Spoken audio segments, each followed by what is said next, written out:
حضرت ابن سماسہ مہری رحمۃ اللہ علیہ سے روایت ہے کہ ہم حضرت عمر بن عاص رضی اللہ تعالیٰ عنہ کے پاس ان کے آخری وقت میں موجود تھے۔ وہ زار و قطار رو رہے تھے اور دیوار کی طرف اپنا رخ کیے ہوئے تھے۔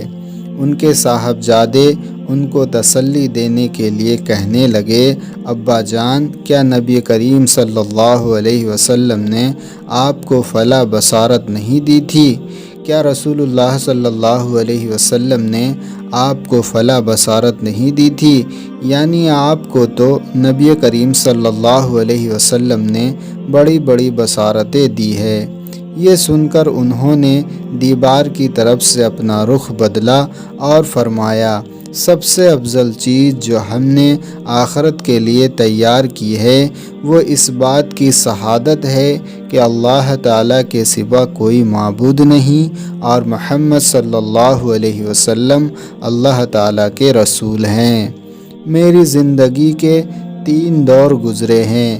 ایک دور تو وہ تھا جب کہ رسول اللہ صلی اللہ علیہ وسلم سے بغض رکھنے والا مجھ سے زیادہ کوئی اور شخص نہ تھا، اور جب کہ میری سب سے بڑی تمنا یہ تھی کہ کسی طرح آپ پر میرا قابو چل جائے تو میں آپ کو مار ڈالوں۔ یہ تو میری زندگی کا سب سے بدترین دور تھا۔ اگر خدا نخواستہ میں اس حال پر مر جاتا تو یقیناً دوزخی ہوتا۔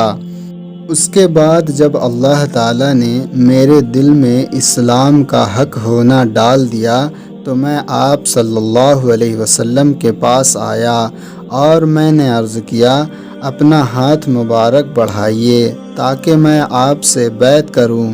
آپ صلی اللہ علیہ وسلم نے اپنا ہاتھ مبارک بڑھا دیا۔ میں نے اپنا ہاتھ پیچھے کھینچ لیا۔ آپ صلی اللہ علیہ وسلم نے فرمایا، عمر یہ کیا؟ میں نے عرض کیا، میں کچھ شرط لگانا چاہتا ہوں۔ فرمایا، کیا شرط لگانا چاہتے ہو؟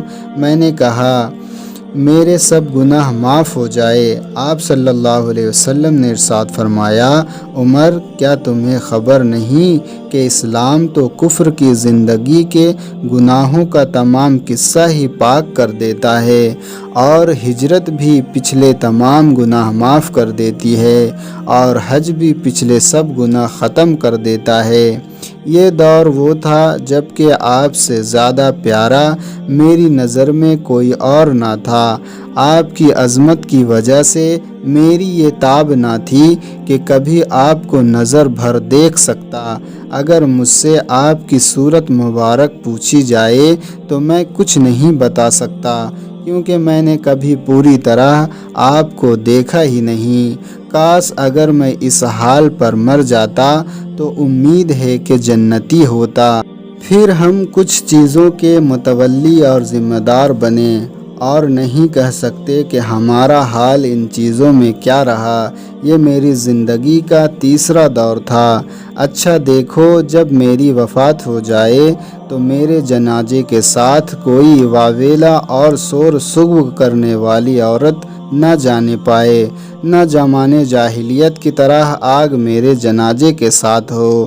جب مجھے دفن کر چکو تو میری قبر پر اچھی طرح مٹی ڈالنا، اور جب فارغ ہو جاؤ تو میری قبر کے پاس اتنی دیر ٹھہرنا جتنی دیر میں اونٹ ذبح کر کے ان کا گوشت تقسیم کیا جاتا ہے، تاکہ تمہاری وجہ سے میرا دل لگا رہے اور مجھے معلوم ہو جائے کہ میں اپنے رب کے بھیجے ہوئے فرشتوں کے سوالات کے جوابات کیا دیتا ہوں۔